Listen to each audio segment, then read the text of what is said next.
Okay, we got in the door. We had to open the door. Oh my gosh. Okay.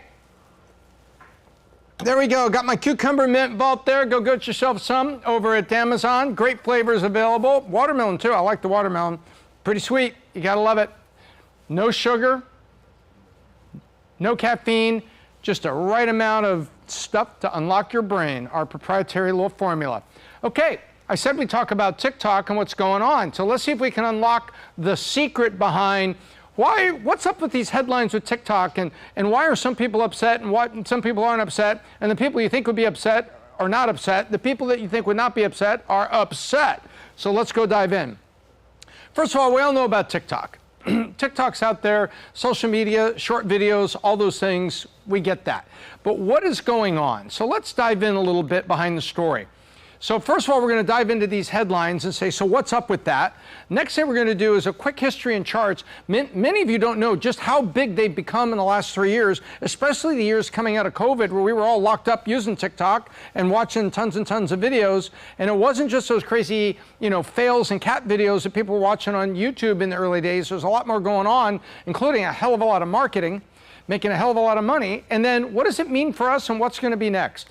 So first of all, let's dive into the headlines. U.S. House passes bill that could ban TikTok nationwide. And this is the BBC talking about the USA.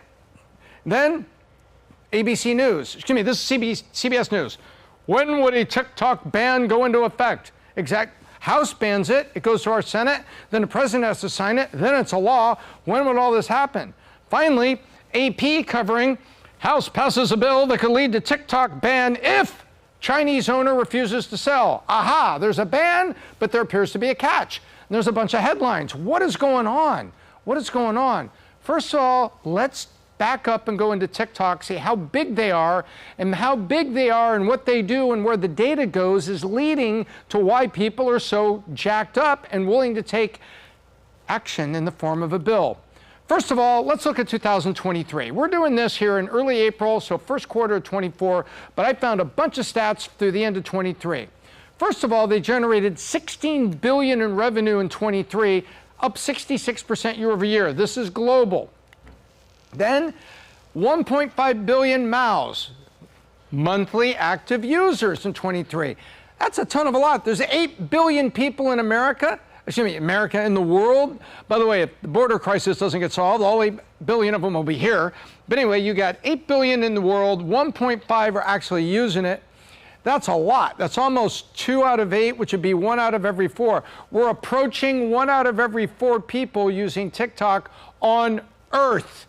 And forecast is for 1.8 billion by the end of this year, 24.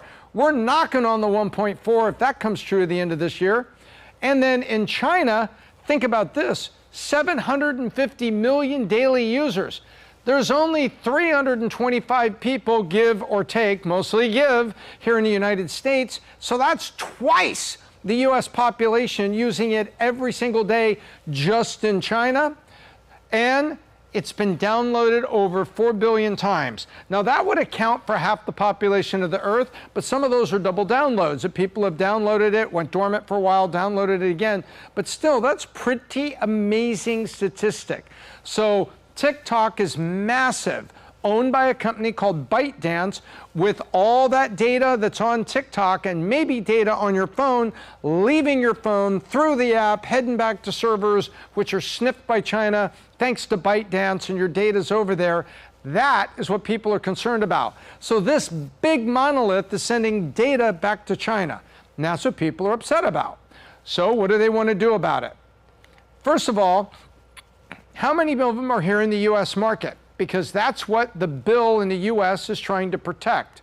So you've got a 10 billion market in the USA, and last year 102 million people. So that's 1 in 3 in the United States are actually users of TikTok, and be about 107.8, 113. You see there's a little forecast here going from 102 to 107 next year, 113 and 25, 117 and 26, 121 and 27. So you see we basically have hit 100 million.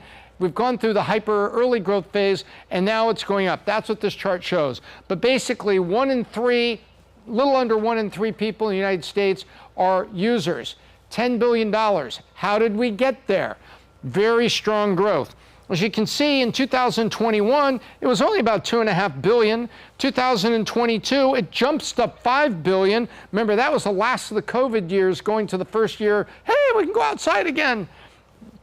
And then 2023, it's almost $10 billion. 2024, it will be in excess of $12 billion. That's the US market. So there's an awful lot of ad revenue being spent there. So there's probably a lot of people that don't care that the data goes to China. They're pumping ad dollars into TikTok to sell jeans, streaming music, whatever, and make money for their business using TikTok as a very unique ad channel into the eyes and hearts of their targeted consumers. That is the key. So you get a lot of people there, yeah, I don't care where that data's going. I don't care about those kids and the data, whatever. Going to China, I don't care. I'm here to sell Pepsi. I'm here to sell Coke. Guess what? That's what's going on. That's part of it. So now we go the TikTok ban. Now we get into where we can talk about this. So what are we hearing? Mandate. The bill will give TikTok 5 months to separate from ByteDance. In other words, in the United States, ByteDance would have to sell TikTok to someone else in the United States and assume that the data is not going to China anyway. Let me think. Well, the penalty is if it doesn't sell to ByteDance, away from ByteDance in 5 months of the bill being passed.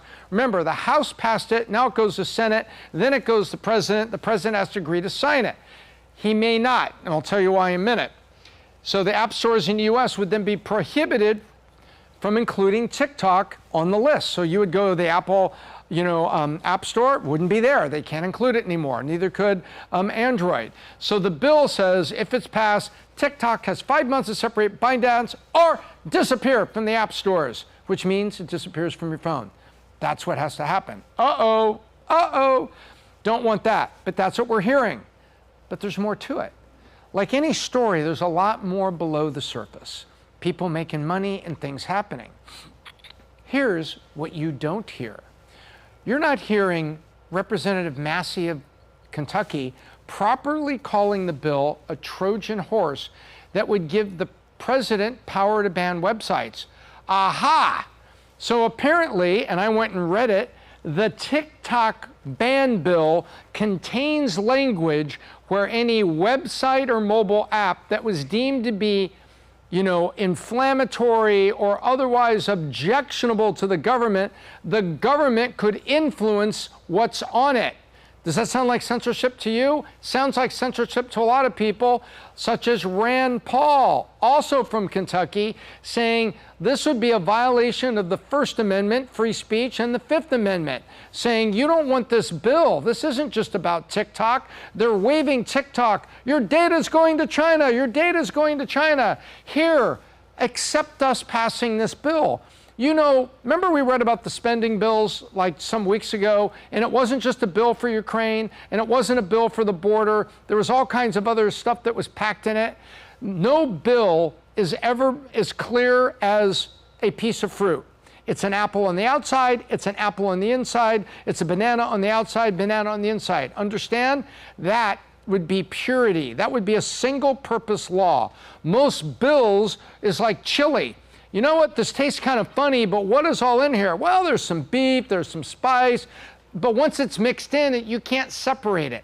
That's what most bills look like in America today, in the best country in the world and the best government in the world, even though it's rife with corruption and what they pack into these bills. And Massey and Rand Paul are saying, look, there's other stuff in here. This isn't just about banning TikTok because we don't want the data to go to China. This bill contains a whole bunch of things that would allow government, specifically the president, to invoke executive powers that would impact, other websites or other services like Truth Social, like X, like something they don't like. Whoever's in the White House, whether you're liberal, conservative, libertarian, or neutral, which would never be neutral, but the point is you could take whatever stance you want and go the other way and use the law to kind of affect social media and what's happening. Well, then you get to Tulsi Gabbard. She's former representative, and she said the bill has nothing to do with TikTok, but it is about the following: Quote from Tulsi Gabbard, quote, "It's about politicians having the power to decide what thoughts, ideas, and informations Americans are allowed to hear and see." Let me read that again. She's right. That's what the bill says in its current form. Remember, it could get edited in the Senate. It could get marked up, as they say. It could get sent back to the House again. A lot of things can happen. But in its current form, I've read it. She's right.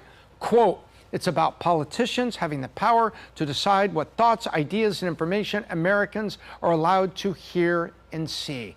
That is why it's there. So why would Facebook be not too crazy about this bill?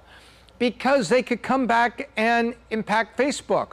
Why wouldn't Snapchat want to make a comeback with the ban of TikTok? A year and a half ago, 2 years ago, Trump, then President Trump, was talking about, actually go back 3 years ago, was talking about banning TikTok, and what happened? Snapchat stock jumped up. Why? People see Snapchat similar to TikTok, and so, wow, TikTok out, Snapchat come back. And the stock jumped a little bit.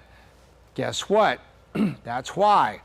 But now you've got Silicon Valley not sure they like this bill, because whoever goes into president this year might be replaced with somebody with a different point of view next year. So when they think about their futures, they're like not sure about it, but they're not screaming too loud because they're trying to play nice with the Biden administration. So this is really a little bit of a Rubik's Cube here. Rubik's Cube was an old game where you had all the colors on one side. So never mind if you don't know what a Rubik's Cube is. This is really a puzzle, and everybody's got to manage it. But nonetheless, the TikTok ban bill is not just about TikTok being banned. And if you follow on, whether you're watching cable news, you're watching news off the internet, or you're getting your news on X or wherever you're getting it, it is much more than that. And by the way, much more than that could be something that doesn't help Truth Social and X, by the way, who both have owners, and we know who they are, who are going head to head with the current administration. So it's no surprise that this kind of a bill is heading our way. So what's TikTok doing? They're putting up a fight.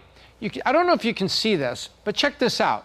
TikTokeconomicimpact.com is a website owned by TikTok. TikTokeconomicimpact.com.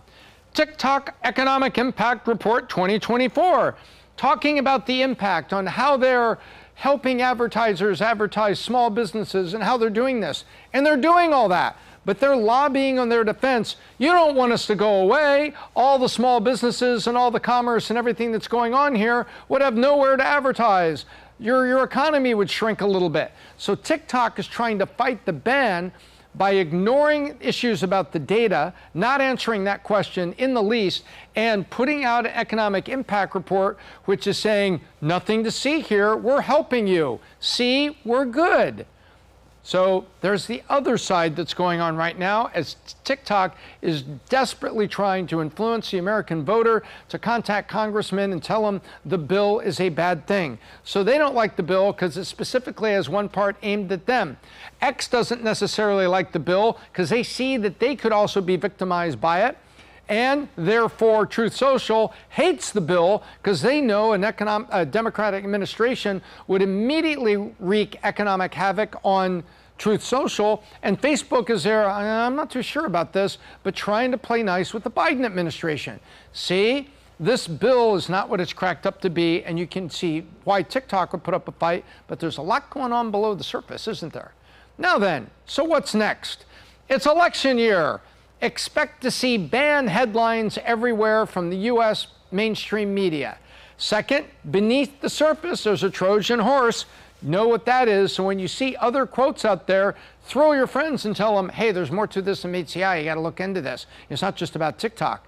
And lastly, the Senate vote is going to be more difficult. But if the Senate votes and sends it to Biden's desk, he basically has to sign a bill where he would be personally having the ability to impact Truth Social, which is Donald Trump's social media network. So therefore, you could argue that Biden is using the bill to interfere with elections, specifically his re-election. So guess what? I don't think the president would really want to do that. Because that would be straight up election interference, and they've been arguing forever that there were free and fair elections. There's nothing to see here everywhere. You make your own decisions on all that, but that's where these headlines are going. So ladies and gentlemen, that is the story of the TikTok ban bill and a little bit of history on just how big TikTok has grown to. And I hope that was helpful to you to really answer the story behind the story and what's below the surface.